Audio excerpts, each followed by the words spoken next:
สัตว์ในโลกา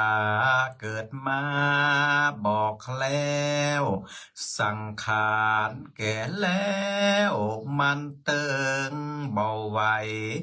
เปลี่ยนไปเตือดเนตรชีวิตจิตใจ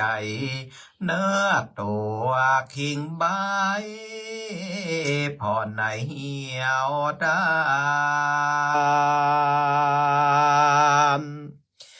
จะเนียการยังการลวงการบาดเป็นตีรำคาญเมื่อยล้าปวดตัวฟังตาสมองสั่งจ้าสับเตือเหมือนบ้าปาลาเอาของไหวปูนจามเตียวเสาะหาว่ามืออัตว่าเอามาไว้เน่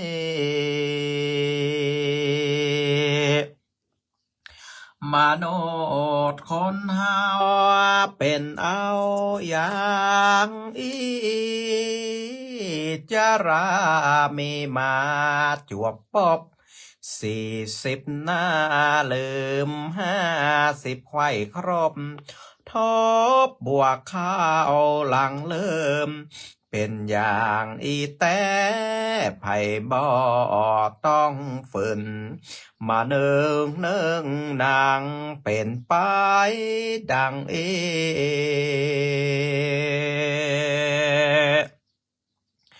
อาเนจจากรรมนำมาก่อนกี้มันหากติดมาบีบกันอันว่าสังขารธรรมชาตินั้นมีในตัวหันเนินอายหนุ่มแก่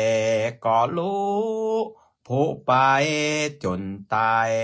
เปรียบเหมือนตุงใจบนกลางเจือกหอ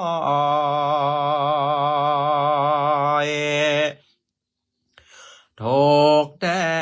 ดถูกฝนลมปัดเตือนน้อย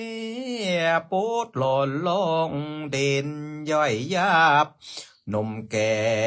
ตั้งหลายภัยเปียที่ทำดับธาตุสี่เสียงหมดไปสัตว์โลกเฮานี้ย่อมสุดวิสัยมันจากหนอเป็นไปตามกรรมเขตเส้นมีหมอมียาวิเศษบอเล่นสุดจะเยียวยาแหล่ไทยปากมือเป็นคนทำบนหนักเอาไว้ก็เพื่อจะได้ผลดีจิตใจนั้นสดใสผ่องสีทำแต่ความดีละชั่วได้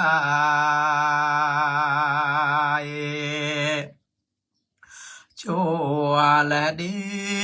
เป็นเหมือนเตียนใต้ติดตามตัวไปบ่ห้าง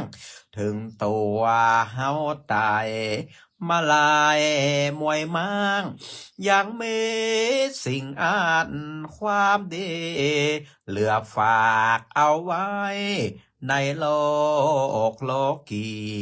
ว่าเฮายังไม่ดีเอาไว้อวดอ้างจะไปสวรรค์ก็ควรสารสร้างหนทางไปบนจันฟ้าฟังธรรมความดีอย่ารีรอจ้าเวลาบอดหาเฮานา อายุคนนั้นมันสั้นแต่หนาบ่หูเวลาวันตายเนอเจ้าทำบุญกุศลอย่ารอฮือแก่ฮือเท่าหนุ่มสาวกิ่งเล่าฮือใดพร้อมขอโทษอ้าวไว้สานอบน้อมขอปงเข้ากอมซอยายเตโอเอาไว้หลอนบ่ถูกใจก็ขอเอาไปหยอบย่างก่อนก่อนและนายเฮ้ยนะโมตัสสะภะคะวะโตอะระหะโตสัมมาสัมพุทธัสสะปัญญานาลานังรัตนันติ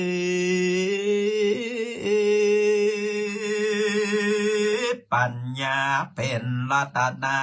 แก้วของคนสาธโวโดลาโสตุจันนาสาปุลิสาตั้งหลายเท่าแก่ยิ่งใจเด็กขาหนุ่มน้อยหน้าตาชื่นจ้อยเจยบามยกมือสานขับไว้เมตึงบุพามาลาดอกไม้เอาวางใส่ไว้ผ่านขันจักจวนกันมามวนโมเข้าสู่สถานสืบต่อตัวตามเดิมอ่อนก่อนกี่เกิดมาจากนี้พบศาสนาของพระสัมมาสัมพุทธเจ้าเป็นบุญชาติเก่าสร้างมาหากการากาบ่ได้เพชรนินจินดาเงินทองบาทไตบ่เต้าได้ไว้พระธรรมคำสอนขององค์บวรพระพุทธเจ้าฮือหายจากมืดเศร้ามัวฝากหูต่างบนต่างบาปกรรมกายหยาบนิกายเจตใจผ่องใสดังแก้วพ่อแม่ศรัทธาได้เวลาแล้วได้เวลาแล้วตั้งใจแน่วรับฟังธรรมมาเทศนา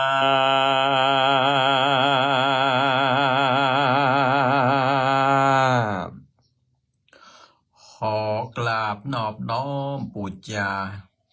เอาคุณแห่งองค์สมเด็จพระสัมมาสัมพุทธเจ้าพระสัทธรรมเจ้าพระอริยสังฆเจ้าเอาไว้เนื้อก็หม่อมจอมหัว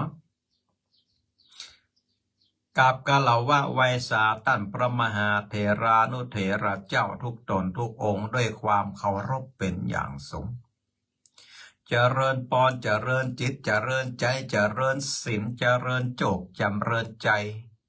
จงมีแก่ท่านบรรดาคณะสัทธาสาธุชนนักศีลนักบุญพ่อแม่พี่น้องท่านผู้ฟังทั้งหลาย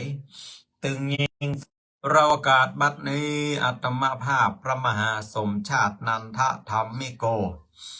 เจ้าอาวาสวัดหนองยาวตำบลเวียงอำเภอเวียงป่าเป้าจังหวัดเชียงไฮ้จักได้น้อมนำพระราชธรรมเทศนา อันเป็นคำสั่งคำสอนขององค์สมเด็จพระสัมมาสัมพุทธเจ้าถ่ายทอดไปยังสถานีวิทยุคลื่นสีขาวถ่ายทอดไปยังช่องทางเฟซบุ๊กวัดหนองยาวช่องYouTube ธรรมะภาคเหนือเพื่อให้ศรัทธาญาติโยมพ่อแม่พี่น้องท่านผู้ฟังทั้งหลายได้เข้าอกเข้าใจในเนื้อหาสาระธรรมคำสอนที่อาตมาภาพนั้น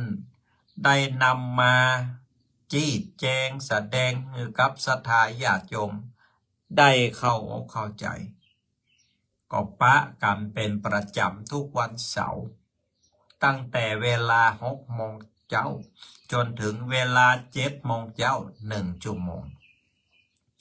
ศรัทธาญาติโยมพ่อแม่พี่น้องท่านผู้ฟังทั้งหลาย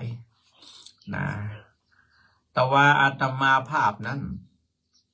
ได้ทำหน้าที่สอนหนังสือละอ่อนเยาวชนเนาะเล็กละอ่อนเยาวชนป.1 ถึงป.6 โรงเรียนบ้านหนองยาวนี่เนาะ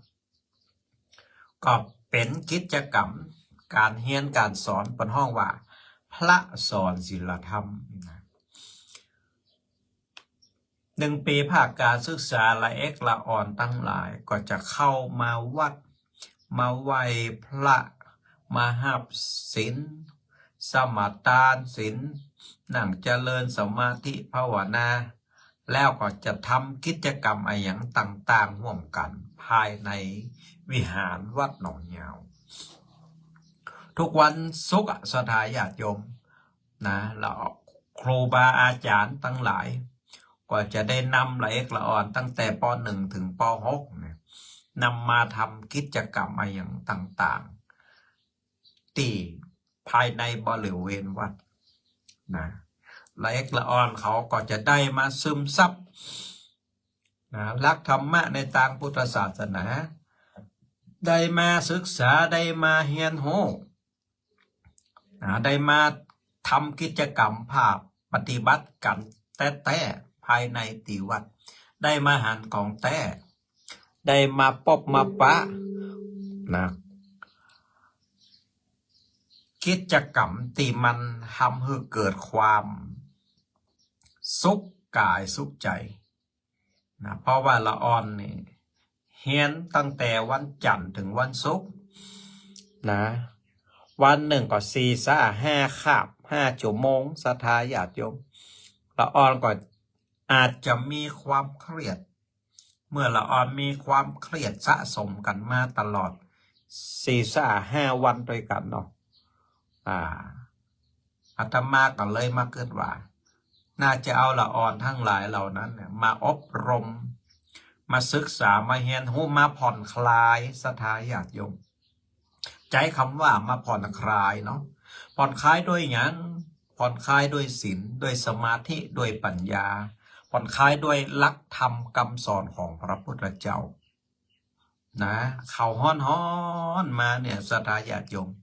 เอาก็เอาน้ำเย็นเข้าไปเจ็ดไปถูไปชำระล้างร่างกายชำระล้างจิตใจเขาจิตใจของเขานั้นก็จะมีความจุ่มความเย็นสะอาดสดชื่นรื่นเริงบันเทิงอกบันเทิงใจนะกิจกรรมก็มีอย่างหลายอันหลายอย่างศรัทธาญาติโยมทั้งหลายนะก็ใช้เวลาประมาณ1 ชั่วโมงเสร็จจากกิจกรรมเรียบร้อยก็เลี้ยงข้าวต้มข้าวนมเลี้ยงน้ำดื่มน้ำหวานอะไรอย่างต่างๆโอ้ละอ่อนมีความสุขเนี่ยศรัทธาญาติโยมอันนี้เป็นห้องว่าเป็นการปลูกฝังคุณธรรมศีลธรรมอะไรอย่างต่างๆในทางพระพุทธศาสนาคือเป็นภูมิต้านทานทางด้านจิตใจของเขาคือจิตใจของเขานั้น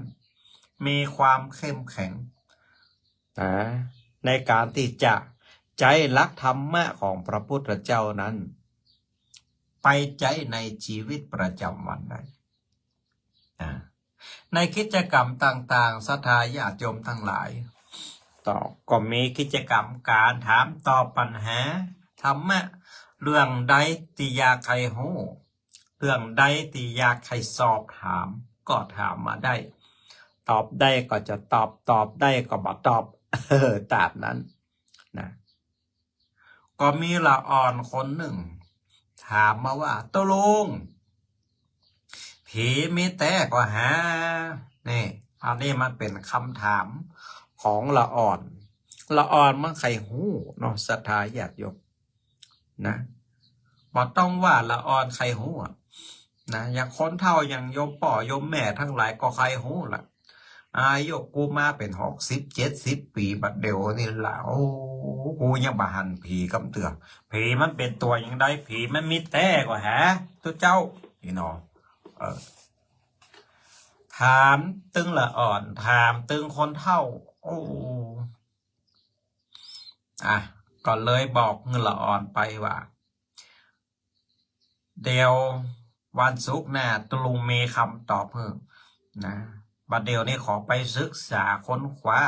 เอาติมันแต่ข้อเท็จจริงติแต่ก่อนแล้วก็จะนำมามาเล่าทีหลังจากการที่อาตมาภาพได้ไปค้นคว้าศึกษาตำรับตำราในพระไตรปิฎกศรัทธาญาติโยมเมื่อมีคนถามว่าผีมีแต่ก่อตัวลุงเนาะซึ่งคำถามนี้เป็นคำถามยอดฮิตนะศรัทธาญาติโยมเป็นคำถามที่คนชอบถามบ่อยๆบอกว่าคนในสถานะใดนะแม้กระทั่งคนในฐานะของผู้ศึกษาธรรมะและคำสอนของพระพุทธศาสนาการตอบคำถามนี้ศรัทธาญาติโยมจำเป็นจะต้องแยกคือออกระหว่างความเชื่อตามคติเจ้าบ้านกับหลักธรรมตามคำสอนของพระพุทธเจ้าซึ่งตอบตามหลักพระพุทธศาสนาในเรื่องของผีมีแต่ก่อเปิ้นอธิบายไว้ว่าในหลักการของพระพุทธศาสนานั้นศรัทธาญาติโยมผีมีอยู่ในฐานะของเปรต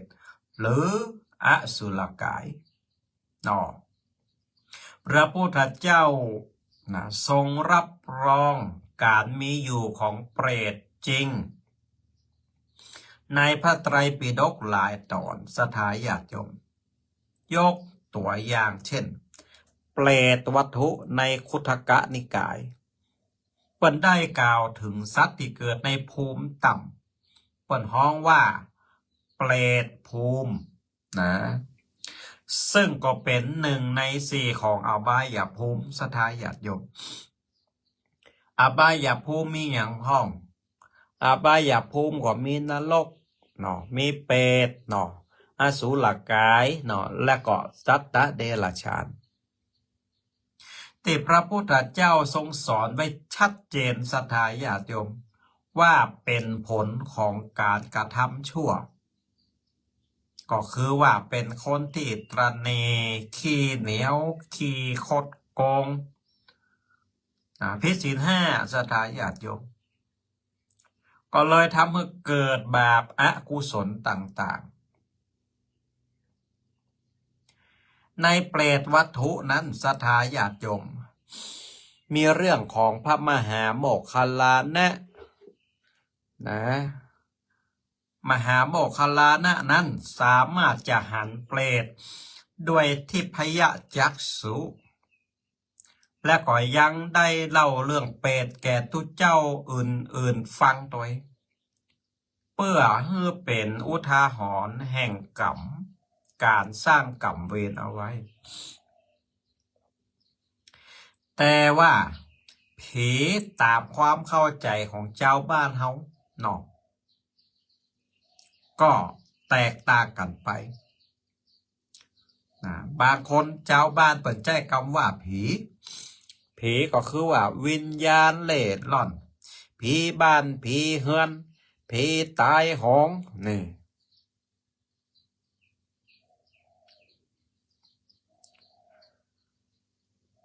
ในช่วงเวลานี้เดือน9ศรัทธาญาติโยม ศรัทธาญาติโยมก็จะหันตามสื่อต่างๆโอ้เป็นเลี้ยงผีปุญญาเลี้ยงผีป่าผีดอยนะเลี้ยงเจ้าตีในเมืองนะเลี้ยงตีหันเลี้ยงตีนี่สปะสเปดนะสิ่งต่างๆที่เจ้าบ้านเปินเลี้ยงนั้นก็เปินเลี้ยงผีนอในตามคติเจ้าบ้านความเชื่อของเจ้าบ้านเพื่อที่จะบะฮือผีต่างๆนะที่เขารบนับถือกันมาในสมัยตั้งแต่บรรพบุรุษรุ่นพ่อรุ่นแม่คือมาปกปักรักษาเฮานะคือสร้างความสุขความเจริญให้กับตัวเฮาเพราะว่าปู่ย่าตายายได้ทำสืบทอดกันมาเป็นรุ่น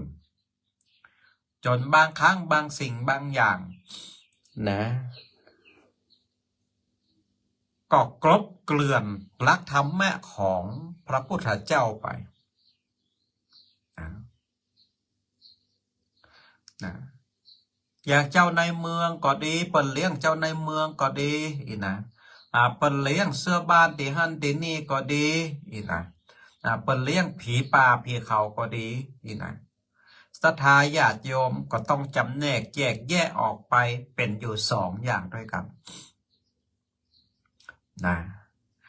อย่างเลี้ยงเสื้อวัดเสื้อบ้านนะเลี้ยงเสื้อตงเสื้อแหนเสื้อป่าเสื้อเขาอันนี้เปิ่นฮ้องว่าเปิ้นเลี้ยงเทวดาอาหักนะเสื้อบ้านเสื้อจองเสื้อวัดเสื้อวานี่นะอยู่ในภพภูมิของเทวดาลูกศรัทธาญาติโยม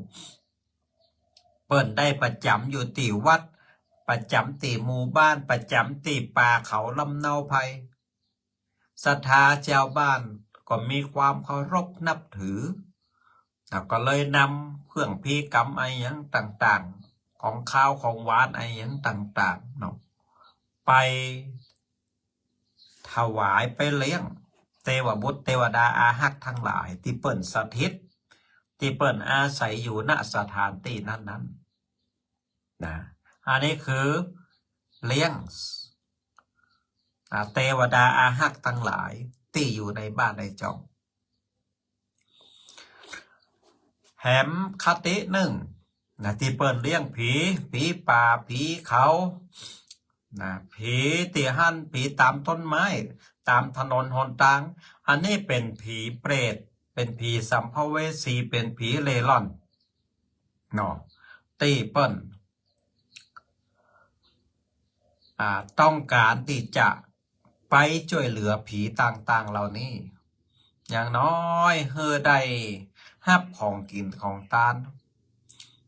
นะอย่างน้อยก็ได้ฮับการบริจาคของคนนะที่อุทิศทำบุญไปหาแต่บางครั้งผีโมนี่ก็ทำโตดทำตาอย่างกับโมมนุษย์ตั้งหลายโดยการเนี่ยคือเจ็บไข้ได้ป่วยเป็นอันนั้นเป็นอันนี้ในสมัยโบราณที่ผ่านมาเปิ้นก็เลยมีการเลี้ยงผีที่หันที่นี่บางตีก็เลี้ยงของดิบบางตีก็เลี้ยงของซุปของข้าวของหวานไอ้หยังก็ว่ากันไปอันนี้เป็นคติความเชื่อของเจ้าบ้านแต่ว่าในช่วงนี้ศรัทธาญาติโยมพ่อแม่พี่น้องทั้งหลายก็จะหันได้ว่าเปิ้นเลี้ยงครูก็มีเลี้ยงเสื้อบ้านก็มีเลี้ยงเจ้าป่อในเมืองก็มีหรือว่าเลี้ยงผีอะไรอย่างต่างๆสปะสเปดไปหมดคนก็เลยเข้าใจว่าเป็นการเลี้ยงผีอันนี้บัดใจบัดถูกต้องศรัทธาญาติโยมก็จะต้องแยกออกเป็นอยู่2 อย่างเลี้ยงเทวดา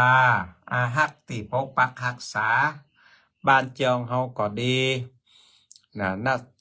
เทวดาที่รักษาวัดวาอารามให้แน่ป่าตั้งของเฮาก็ดีอันนี้ก็ เป็นการเลี้ยงแหมแบบหนึ่งนะเป็นการเลี้ยงเทวบุตรเทวดาอาหักผู้ที่เปิ้นปกปักรักษายังบ้านยังจองเฮาแต่เลี้ยงหำอย่างหนึ่งนั้นเป็นเลี้ยงผีโดยเฉพาะผีที่เป็นเปรตที่วิญญาณมีวิญญาณอะไรอย่างต่างๆนะเป็นอสุรกายอย่างต่างๆที่อาตมาภาพว่าไว้ตะกี้นะ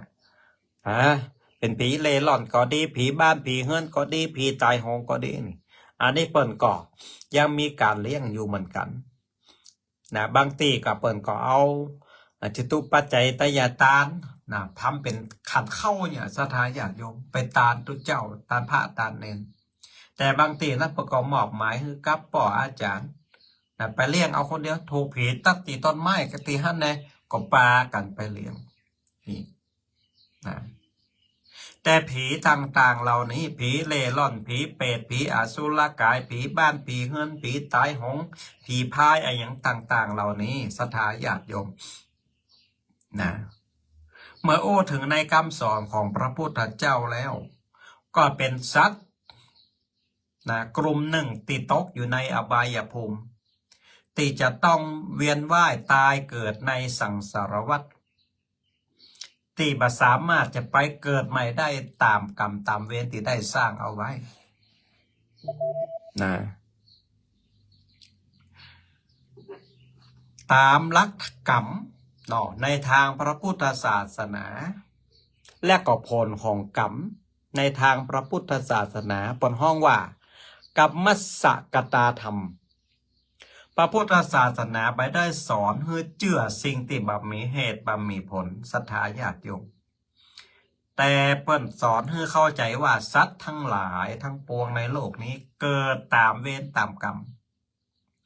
คนที่ทำกรรมนักก็จะตกอบายก็คือหมู่เปรตหมู่อสุรกายนะซึ่งเจ้าบ้านเปิ้นฮ้องว่าผีคนที่จะเป็นผีใต้น่ะก็จะต้องทำกรรมทำเวรเอาไว้นัก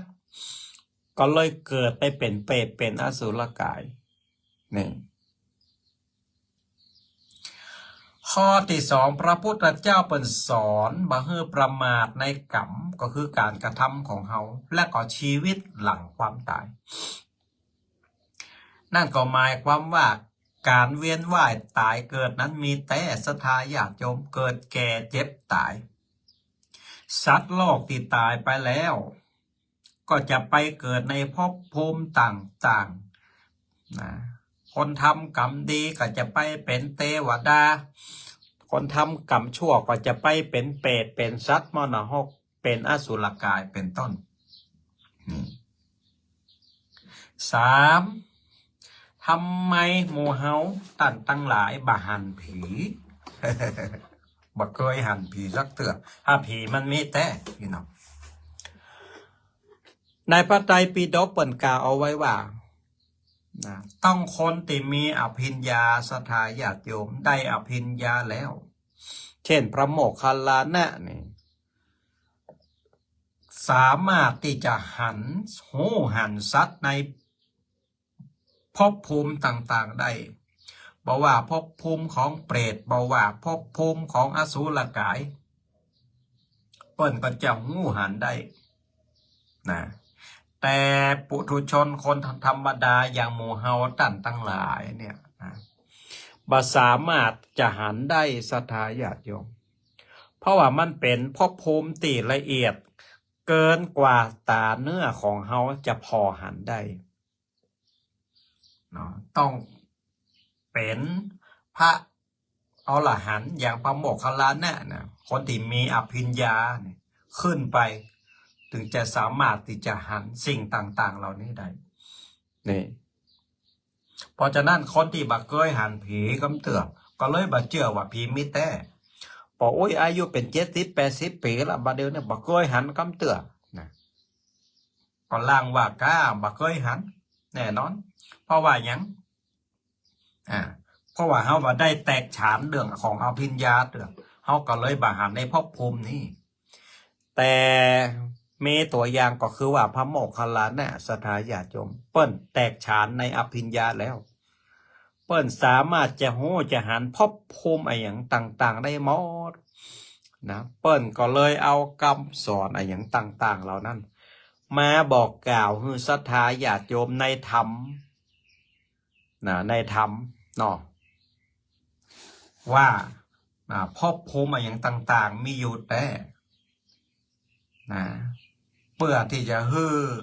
หมู่มนุษย์ทั้งหลายบนโลกนั้นได้กลัวบาปและก็ให้ได้สร้างคุณงามความดีนะและก็รีบอุทิศบุญอะไรอย่างต่างๆไปให้กับหมู่เปรตหมู่อสุรกายต่างๆเหล่านั้นนะสรุปว่าศรัทธาญาติโยมทั้งหลายตามหลักพระพุทธศาสนาผีในความหมายของพระพุทธศาสนาก็คือหมู่เปรตหมู่อสุรกายหมู่สัตว์ที่ตกอยู่ในอบายภูมินั่นนะตามพระพุทธศาสนาบนห้องว่าผีผีเปรตอสุรกายก็เป็นผลมาจากกรรมของมนุษย์ที่ทำเอาไว้เมื่อตอนเป็นมนุษย์นะ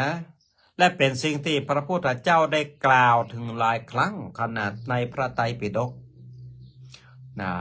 โดยเฉพาะว่าคนที่มีบุญบารมีขั้นอภิญญาตาศรัทธาญาติโยมจะสามารถจะหันหมู่ผีหมู่เพศหมู่อสุรกายอะไรอย่างต่างๆเหล่านี้ได้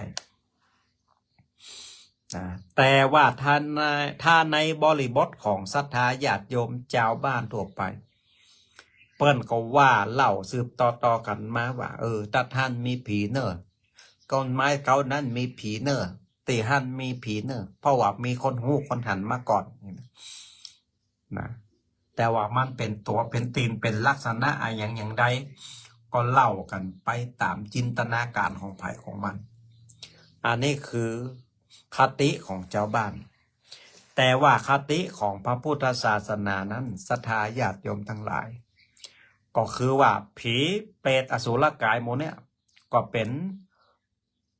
สัตว์ที่ตกอยู่ในอบายภูมิก็เมื่อตะกอนเมื่อเป็นมนุษย์บัดได้สร้างคุณงามความดี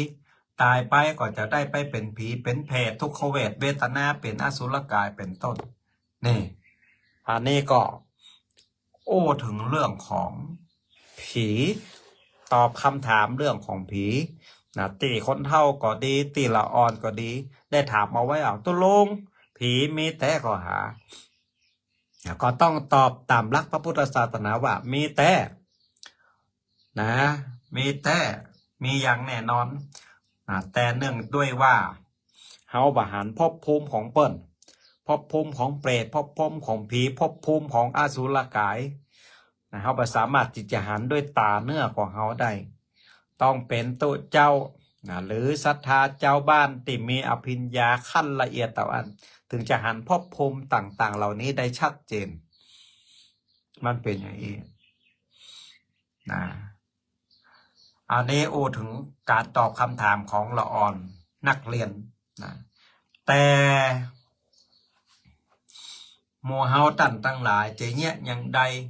ที่จะบ่ฮือตกในภพภูมิต่างๆเหล่านี้พระพุทธเจ้าทรงแสดงกุศลมูลก็คือว่าการกระทำที่เป็นบุญเป็นกุศลที่จะบังเฮือหมู่มวลมนุษย์ทั้งหลายเข้าสู่ความเป็นอบายภูมิบังเฮือตกมาหนหกนั่นก็คือทำกายทำวาจาและก็ทำจิตของเฮาเพื่อปราศจากความชั่วร้ายทั้งหลายศรัทธาญาติโยมกายกรรมวจีกรรมมโนกรรมนี่อกุศลมูลทั้ง3ข้อนี้จะทำให้หมู่เฮาทั้งหลายไปสู่ความเป็นผีเป็นเปรตเป็นอสุรกายแต่ถ้าเฮาทำกรรมดีวาจาดีจิตใจดี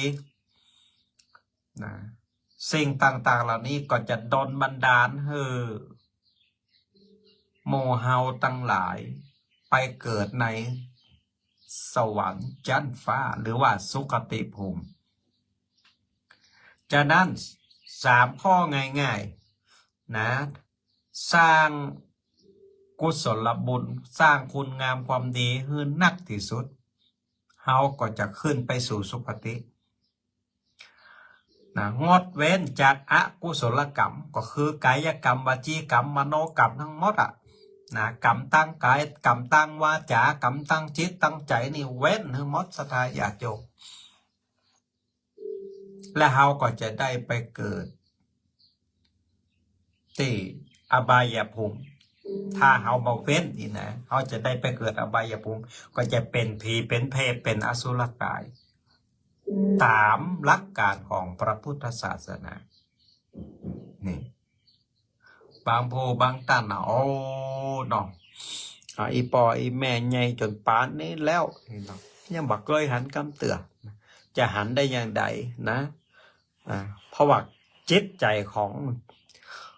เฮาตันทั้งหลายนะยังบละเอียดปอนะ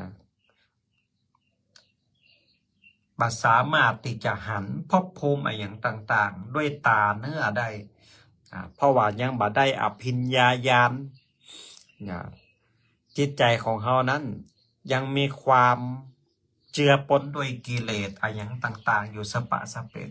มันก็เลยบ่ฮู้บ่หันในภพภูมิอย่างต่างๆทั้งที่ความเป็นจริงแล้วพระพุทธเจ้าเปิ่นตัดเอาไว้ในพระไตรปิฎกนะภพภูมิของเทวบุตรเทวดามีแต่ภพภูมิของมนุษย์มีแต่ภพภูมิของพรหมมีแต่นะแล้วก็ภพภูมิอบายก็คือเปรตอสุรกายสัตตะเดรัจฉานอย่างต่างๆมีแต่เปิ่นได้แสดงเอาไว้เรียบร้อยแล้วแต่ละว่าหลังจากที่เวลาผ่านไปเฮาตันทั้งหลายก็บ่เชื่อสิ่งต่างๆเหล่านี้มองว่าเป็นกรรมอูกรรมจ๋ากรรมสอนตีทายทอดสืบทอดต่อๆกันไหมก็เลยบ่มีความเชื่อเมื่อบ่มีความเชื่อก็เลยบักกลัวกรรมกูเวรก็เลยสร้างกรรมสร้างเวรสร้างกรรมทั้งด้านกายวาจาและก็ตั้งจิตตั้งใจสปะสเปดสิ่งต่างๆเหล่านี้มันก็จะจักนำจิตดวงวิญญาณของหมู่เฮาทั้งหลายนะไปเกิดในอบายภูมิเป็นเปรตเป็นอสุรกายเป็นผีในที่สุดศรัทธาญาติโยมฉะนั้นใจสื่อเฟซไลน์อย่างต่างๆเหล่านั้นวิเคราะห์วิจารณ์อย่างต่างๆก็ใจสติสัมปชัญญะให้ดีที่สุดต่างที่ดีบ่ต้องไปคอมเมนต์ต่างที่ดีก็บ่ต้องไปว่ากล่าวอย่างเข้าไปสักอันสักอย่างศรัทธาญาติโยมภัยทำกรรมอันใดก็ต้องได้รับผลกรรมอันนั้นศรัทธาญาติโยมง่ายๆก็คือว่าบ่ต้องไปยุ่งกับกรรมกับเวรของเปิ้นบ่ต้องไปยุ่งกับการกระทำของเปิ้นนะแต่ศรัทธาบางผู้บางตันไปว่าเปิ้นวิพากษ์วิจารณ์เสียหายนะบางคนนี่ก็นะว่ากรรมบดีกรรมหยาบพลุสวาจาอย่างต่างๆเขียนลงไปในเฟซในไลน์สปะสเปศศรัทธาญาติโยมอันนั้นแหละเป็นกายกรรมเป็นวจีกรรมมโนกรรมมันก็จะเงี้ยหาพวกนั้นตายไปนี่นะสะสมเข้าตายไปก็ลงอบายภูมิเป็นผีเป็นเปรตเป็นอสุรกายในที่สุดเนี่ยบ่ใจเรื่องบ่ให้บ่ดีนะศรัทธาญาติโยมเฮาหันตั้งสื่อเฮาบริโภคสื่อข้อมูลข่าวสารตั้งทีวีตั้ง Facebook ตั้ง YouTube อย่างต่างๆฟังหูไว้หูศรัทธาญาติโยมจะไปเชื่อเพราะว่าบางสิ่งบางอย่างตีตาเฮาหันในสื่อในเฟซในข่าวอย่างต่างๆเหล่านั้นมันมีข้อมูลข้อเท็จจริงอะไรทำไมอย่างใดเฮาก็บ่ฮู้ตื่นลึกบางใจปัญญาของเฮานั้นพินิจพิจารณาบัดต้องไปเขียนบัดต้องไปว่าดักปากอยู่หั่นตาหันก็ฮู้ว่าตาหันนะมืออยากสัมผัสก็ฮู้ว่ามืออยากจะสัมผัสเอากายเอาใจอยู่กับเนื้อกับตัวของเฮาฝึกสติพุทโธอยู่กับลมหายใจของเฮาตลอดนี่เฮาก็จะกลายเป็นคนที่ทำกรรมดีวาจาดีจิตใจดี แต่ถ้าเฮาเข้าไปยุ่งไปเกี่ยวไปโพดไปว่าอย่างสะปะสะเปดนะเฮากำลังสร้างกรรมชั่วก็คืออกุศลกรรมที่เกิดขึ้นกับตัวเฮาอยู่นะเพราะฉะนั้นก็เป็นเรื่องที่สมัยใหม่เป็นเรื่องที่สังคมปัจจุบันก็กำลังกำลังทำกันอยู่นักศรัทธาญาติโยมนะบอกว่าจะเป็นข่าวตุเจ้าก็ดีบอกว่าจะเป็นข่าวเจ้าบ้านก็ดีนะบอกว่าจะเป็นข่าวต่างๆอะไรอย่างต่างๆที่มันเกิดขึ้นในโลกนี่ก็ดีนี่นะห้ามต้องไปวิพากษ์วิจารณ์ต้องไปว่าอย่างนะปล่อยให้มันเป็นไปตามกรรมกรรมก็คือการกระทำของมนุษย์กรรมก็คือสิ่งที่มันเป็นธรรมชาติปล่อยให้ธรรมชาติจัดการไปตามสภาพของมันศรัทธาญาติโยมเพราะถ้าเฮาเชื่อพระพุทธศาสนาเชื่อพระพุทธเจ้าแล้วทุกสิ่งทุกอย่างในโลกนี้เป็นไปตามกรรมทุกสิ่งทุกอย่างก็จะถูกกำจัดโดยธรรมชาตินะเป็นไปตามธรรมชาติหมดบะเมไผเลกเว้นไปจากกรรมบะมีไผเว้นจากธรรมชาติได้ศรัทธาญาติโยมเอาละอันนี้ก็คงจะเป็นเนื้อหาสาระเล็กๆน้อยๆตีนำมาฝากให้ศรัทธาญาติโยมได้สดับรับฟังและก็เป็นเรื่องที่คงจะแก้ไขข้อข้องใจตอบคำถามคือกับศรัทธาญาติโยมได้ว่าโอ้ผีมีแต่ก็บ่มีแต่ในตามคติเจ้าบ้านเปิ้นว่าอย่างใดพ้องตามคติของพระพุทธศาสนาที่เปิ้นเขียนเอาไว้ในพระไตรปิฎกเปิ้นว่าเอาไว้อย่างใดพ้องศรัทธาญาติโยมก็คงจะเข้าใจกันตามนี้เพราะฉะนั้นอย่าได้ประมาทนะศรัทธาญาติโยมรีบเร่งสร้างกรรมดีวาจาดีจิตใจดีเพื่อที่จะได้เพิ่มคุณงามความดีบุญกุศลให้เกิดขึ้นในจิตในใจของเฮาเลยไปถ้าบ่อันแล้วศรัทธาญาติโยมทั้งหลายนะอบายภูมิภพของผีของเปรตของอสุรกายก็จะเกิดขึ้นกับตัวเฮาในที่สุดศรัทธาญาติโยมเอาละนะคงจะได้โอจาธรรมะกับศรัทธาญาติโยมแต่เพียงเท่านี้ศรัทธาญาติโยมที่อยู่ตั้งบ้านตั้งจองฟังอยู่สถานีวิทยุตอนนี้ต่อไปอาตมาภาพก็จะได้รับสายหน้าใหม่จากศรัทธาญาติโยมนึกเบอร์โทรศัพท์บัดหนองยาว082 049 6971 082 049 6971ศรัทธาญาติโยมที่อยู่เชียงใหม่เชียงไฮ้พะเยาลำพูนแป่น่านนะอยู่ที่ไหนก็ดีได้ฟังแล้วก็โทรศัพท์มาได้082 049 6971และขออนุโมทนาบุญศรัทธาญาติโยมติดตามทางเฟซณเวลานี้มีคนพออยู่4 คนด้วยกันศรัทธาญาติโยมนะถ้าฟังบาตันก็ไปฟังย้อนหลังเอาตัง YouTube ก็ได้ศรัทธาญาติโยมนะกดตัง Facebook ก็ได้นะส่วนศรัทธาญาติโยมที่ได้ร่วมอนุโมทนาบุญถวายการน้ำกาไฟแม่นะอาตมาภาพก็ขออนุโมทนาบุญเป็นอย่างสูงบางครั้งก็ไปปะกันตีหั่นตีนี่ศรัทธาญาติโยมก็บ่ได้เขียนซองบ่ได้เขียนอะไรอย่างเนาะท่านก็ประจำชื่ออีบ่อยแม่นะก็เลยประกาศบอกบุญขอบอกขอบใจศรัทธาญาติโยมเนาะตั้งสถานีนี่ก็แล้วกันนะปัจจัยก็อาตมาภาพก็จะไปจ่ายเป็นการน้ำกาไฟก็ว่ากันไปเนาะสายที่1โทรเข้ามาแล้วเจริญป้อนไพศ ษาครับพระอาจารย์ปนหานประสิทธิ์น้อยนะแดงคำนึงโอ้ปอยนานแฟนคลับมาแล้วสัญญาณชัดเจนเขาไอ้นาน อยากชัดเจนเลยครับฟังตลอดตั้งแต่อันต้นถึงจบเนี่ย โอ้สาธุอนุโมทนาเข้าใจเรื่องนั้นเรื่องผีเรื่องเป็ดเรื่องวิญญาณอยู่นอกก่อนเนาะ ครับเขาเข้าใจอยู่ครับเพราะ โอ้ยนานเกยป้าก็ ป้าแต่บอกว่าเคยป้าครับในวัดเขาเคยทำทีอย่างทุกอย่างได้เขาจะยากได้ยากครับ เนี่ย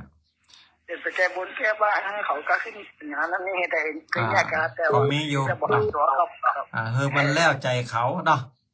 ครับ มันแล้วใจเขาคือมันสบายอกสบายใจเปิ้นเลี้ยงอย่างแล้วทำอย่างแล้วก็ดีกันไปก็ว่ากันไปเนาะ ครับตามประเพณีนะครับอาจารย์ครับเนาะ แต่วันนี้ก็เพิ่มเติมเสริมความรู้แหมสักเล็กสักน้อยว่ามันเป็นอย่างอีเนอะอย่างเนาะ ครับยังชัดเจนยังแจ่มใสครับเนี่ย เอาละจ้าทุโมทนาก ำลังใจให้พระอาจารย์ครับขออยู่ดีมีสุขเด้อมีภูมิใจแก่พร้อมกันไปครับภาพที่ได้ครับอาจารย์ ตูต่อไปแหมหนึ่งสายเจริญพรฮักสายแล้วเนอะจากช่างใดฮะ สิงแก้วกระทงเด็กแก้วสิงแก้วกระทงเด้อ เอาสัญญาณชัดเจ ตื่ น น ก่ กั อน น นั้นแห แม่ ละชัดเจนจัดดีเด้อ เข้าใจก็ธรรมะวันนี้ เข้าใจกา เข้า เข้าใจ คำนี้ก็คงจะได้เชื่อกันแล้วเนาะนี่อาจจะได้หู้กันแล้วเนาะว่า มีแต้มแต่ก็จะได้หู้กันแล้วเนาะคำนี้เนาะ หูละที่แม่ว่ามันอยู่ที่ใจเขากล้าใจเขามันหลอกกว่าเก่าอะเนี่ยเนาะความจริงมันจะมีหูแบบมีมั่วเขากับว่าผีหลอกนี่เนาะนั่นน่ะก็เลยกลัวเลยว่าเป็นผีละออนก็เลยได้ยินกันละออนจากเงียนไปก็เลยกลัวมันมีแต่แกเนี่ยจ้ะละออนก็ต้องถาม ละออนมันก็อันโดนจุมาตัวอ่ะเนาะ แม่ไปหันนะระวังผีเด้อเนี่ยระวังผีหลอกนะเนี่ยแล้วละออนมันก็ถามกับละออนมาสมัยประเดี๋ยวเนี่ยเนาะมันถามกับต้นลมมีแต่ก็หาอยากละออนมันไข่โหไงแม่น่ะเอาละจ่าตุกเนอจ่าตุกหมดนะต่อไปแฮมหนึ่งสายเจริญป้อนแต่ว่าจะถามหาเจ้าไม่ไรเนอะฟังอยู่สัญญาณชัดเจนนะไม่ไรเนาะเจนเจ้าจะได้กับโมทนาบุญรักษาสุขภาพตัวนั้นไม่ไรเนอะทำสัมภาษณ์กันเหมือนกันเนอะจ้าโตโมทนาต่อไปแฮมหนึ่งสายเจริญป้อนฮับสายแล้วเนอะเจริญป้อนตอนนั้นนักการเจ้าฟังอยู่เจ้าโอ้ฟังจากทางใดโยมแม่สีโพธารามเจ้าสีโพธารามอำเภอไหนอำเภอสารปีเจ้าอำเภอสารปีโอ้สัญญาณชัดเจนเนาะสังสารปีโยมแม่เจ้าชัดเจนดีเจ้าละจาตุโมทนาบุญเนอะจาตุโอ้วันนี้อำเภอสารปีก็โทรมาเจริญป้อนครับไว้จากครับบนทำสัญญาณชัดเจนก็หาบ้านเฮาชัดเจนดีครับวันนี้นะผมมีตกมีขาดจังถ้ามันอากาศมันสว่างสวัยอย่างอี้นะมันจะมันก็จะดีให้สัญญาณนะแม่นแต่ถ้ามันบดมืดฟ้าฝนหน่อยอันนี้ก็ต้องนักแก่ของมันจะรู้เพราะว่ามันใจส่งสัญญาณตั้งอากาศเนาะเฮาบ่ฮู้บ่หันมันได้ตั้งคลื่นเนาะครับเอาละโมทนาปอบบุญธรรมเนาะครับไว้จ้าครับโต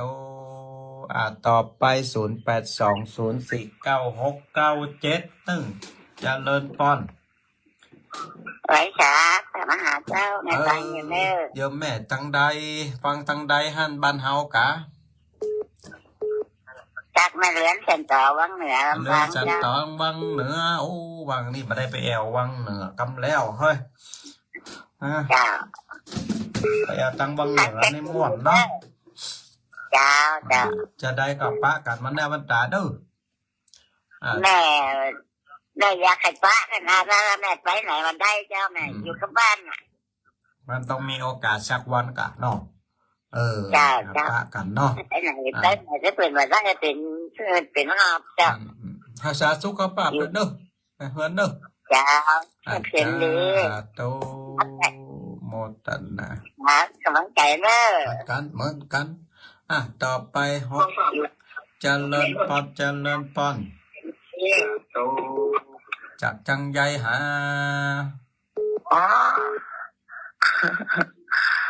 ติดแล้วไหว้เจ้าแม่จากจังใยตั้งเชียงใหม่เจ้าเชียงใหม่อำเภออย่างแม่อำเภอเมืองเนี่ยค่ะอำเภอเมืองนี่เนาะวันนี้วิทยุฝ่ายเห็นปั่นลิงสัญญาณไปแหกก้านี่อยู่เชียงใหม่อยู่ที่นี่ค่ะสีแยกไฟหลวงเนี่ยค่ะหนูจะได้กับตุ๊กโมตันนาบุญเนอะได้พบได้ปะกันเนอะเจ้าติดตามทุกอย่างปฏิบัติตัวอย่างทุกอย่างนะและขอบคุณพระมหาด้วยนะเจ้าโอ้โหเวรมันตามแต่นะเจ้าอันถ้ามาเจ้าอันเบอร์นี้อันโอนก้านักเขาไฟได้มาก่อนเจ้าเบอร์นี้โอนมันได้แม่เบอร์นี้โอนได้ เดี๋ยววันหน้าวันตาได้ปะกันก็ให้ก็หอมกันเอาเนาะเจ้ามันมีละออนอันหลานมันไปอยู่ยังปะเป้าอ่ะเจ้าวันหน้าวันตาปะกันก็ให้ก็หอมก็ห่วงทำบุญกันเอาเนาะวันนี้ขอไว้หาเจ้าพูดแต่เจ๊เฟซเต็มอย่างเนี้ยโลดยิ้มตายเลยเจ้าอีแม่ก็ติดตามทางเฟซเนอะเฟซวัดหนองยาวอีเนอะดีขอกราบขอบพระคุณเจ้าจ้าโตต่อไปแหม1สายเจริญปอนกลับไปสาขันพระมหาเจ้าจากจังใยหาแม่สิกูลสันทุละบ้านหนองรองลำปางเจ้าแฟนครับเจ้าเดิมโทรมาละชัดเจนนะแม่ลำปางบ้านเฮาชัดเจนจัดดีเจ้าเข้าใจดีเจ้าเข้าใจแล้วเนาะคำนี้เนาะผีมีแต้มแต่ของหู้กันแล้วนะคำนี้เนาะเจ้าจะได้กับอนุโมทนาบุญที่ฟังคำกันเนาะเป็นกำลังใจเจ้าโตต่อไป0820496971แหม1สายโทรมาเจริญพรนมัสการเจ้าพระอาจารย์เจ้าจากจังใยหาแม่ชีวันลั่นกันโต่งลำปางเจ้าลำปางวันนี้พี่น้องลำปางโทรมาหมักวงหลงหลายอนุโมทนาบุญสัญญาณชัดเจนหน่อยแม่เนาะชัดเจนดีเจ้าวันนี้ไปทางไหนพ่อวันนี้วันได้ไปเจ้าแม่แบบสบายไม่เป็นมะเร็งเจ้าเป็นโรคธรรมชาติเนาะเป็นโรคธรรมชาติทั่วโลกเป็นกันขนาดว่าบ้านเปิ่นว่าบ้านเฮาก็เป็นไปตามสภาพธรรมชาติของมันนะโยมแม่เนาะให้กำลังใจโยมแม่เนอะขอบคุณเจ้าปัญหาอยู่ดีมีสุขเด้อจ้าโตละศรัทธาญาติโยมเวลาหมดเวลา1สายเจริญพรไหว้สาเจ้าท่านมหาแม่บัวลอยเจ้าแม่บัวลอยเจ้าเก่าเจ้าเดิมแฟนครับตามตัวฉันมาชัดเจนกับแม่สัญญาณเจ้าชัดเจนดีเจ้าได้ฟังสีหูวันนี้ไปทางไหนพ่อวันนี้อีแม่ไปไหนเฝ้าบ้านอย่างเดียวบ้านเฝ้าจองแหเจ้าไปหันไปนี่กับพิษแม่แถวเด้อได้เจ้าโควิดระบาดแถวลำเดียวเนี่ยพิษแม่พิษอย่างใส่แม่ใส่อย่างเจ้าละจาตุโมตนาเจ้าสาธุละคงจะหับสายหน้าไม้ศรัทธาญาติโยมแต่เพียงเต่าอีก่อนเนาะบางครั้งศรัทธาญาติโยมก็ติดตามทำตัวกันมาตั้งแต่ตาเจ้าล่ะฟังครูบาอาจารย์ทุกตรงทุกองค์ก็ได้ความรู้ตนนั้นน้อยตนนี้น้อยสิ่งใดที่เป็นความรู้ความเข้าใจก็นำไปใจให้มันเป็นประโยชน์สิ่งใดที่เป็นน้ำท่วมทุ่ง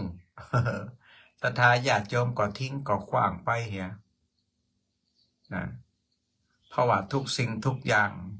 สรรพสิ่งทุกสิ่งทุกอย่างในโลกนี้มันถูกธรรมชาติจัดการเอาไว้เป็นที่เรียบร้อยแล้วหมู่เฮาท่านทั้งหลายบ่สามารถที่จะหลีกหนีธรรมชาติได้ทุกคนต้องเป็นไปตามธรรมชาติธรรมชาติก็คือธรรมะนั่นเองศรัทธาญาติโยมทุกคนต้องเป็นไปตามธรรมะเกิดแก่เจ็บตายเป็นนั่นเป็นนี่เป็นโรคเป็นภัยเป็นสปะสเปดที่มันเกิดขึ้นกับร่างกายของเราก็เป็นไปตามธรรมชาติของมันนะเป็นไปตามธรรมของมันฉะนั้นเราเอาธรรมะเข้ามาใส่จิตใส่ใจเอาธรรมะอยู่ในดวงกมลหัวอกหัวใจของเราทำจิตทำใจของเรานั้นคือมีความสดใสคือมีความผ่องใสอย่าได้เครียดอย่าได้วิตกกังวลปล่อยให้มันเป็นไปตามธรรมชาติของมันนะคนที่เป็นโรคภัยไข้เจ็บก็ดีบ่เป็นก็ดีทุกคนก็จะต้องเป็นไปตามธรรมะเป็นไปตามธรรมชาติเหมือนกันนะฉะนั้นคือรีบสร้างคุณงามความดีคือมีศีลห้าอยู่กับตัวละเว้นความชั่วตั้งกายตั้งวาจาตั้งจิตตั้งใจสร้างคุณงามความดีตั้งกายตั้งวาจาตั้งจิตตั้งใจให้มันเกิดขึ้นสิ่งต่างๆเหล่านี้ก็จะยกจิตยกใจของเฮานั้นไปสู่ภพภูมิที่ดีก็คือสุขติภูมิเป็นมนุษย์เป็นเทวดาเป็นพรหมแต่กันว่าถ้าเฮายังประมาทสร้างกรรมตั้งกายตั้งวาจาตั้งจิตตั้งใจอยู่ศรัทธาญาติโยมพรหมเป็นผีเป็นเปรตเป็นอสุรกายที่อาตมาภาพได้สำแดงทำเอามาไว้แล้วนั้นก็จะเป็นของหมู่เฮาศรัทธาญาติโยมนะเพราะฉะนั้นพึงละเว้นความชั่วทั้งหลายบาปอกุศลทั้งหลายและก็รีบสร้างคุณงามความดีคือเกิดขึ้นกับกายกับจิตกับใจของเราอย่าได้ประมาทในการใช้ชีวิตอย่าได้ประมาทในธรรมคำสอนของพระพุทธเจ้านะอย่าปล่อยเวลาให้สูญเปล่าอย่างทุกวันเนี่ยนะเราจะไปนับกินนับนอนรีบสร้างคุณงามความดีไว้เพราะว่าเวลาทุกนาทีทุกชั่วโมงมันผ่านไปมันไวขนาดศรัทธาญาติโยมฉะนั้นก็ฝากธรรมะอันนี้คือศรัทธาญาติโยมได้พินิจพิจารณานำไปประพฤติปฏิบัติสอนจิตสอนใจตัวเอาละแสดงธรรมก็คงจะจบแต่เพียงเท่านี้ปะกันใหม่ในวันเสาร์หน้าเนอะเจริญปอนจาตุจัตตาโลธรรมาวัฏันติอายุวันโนสุขังปะลัง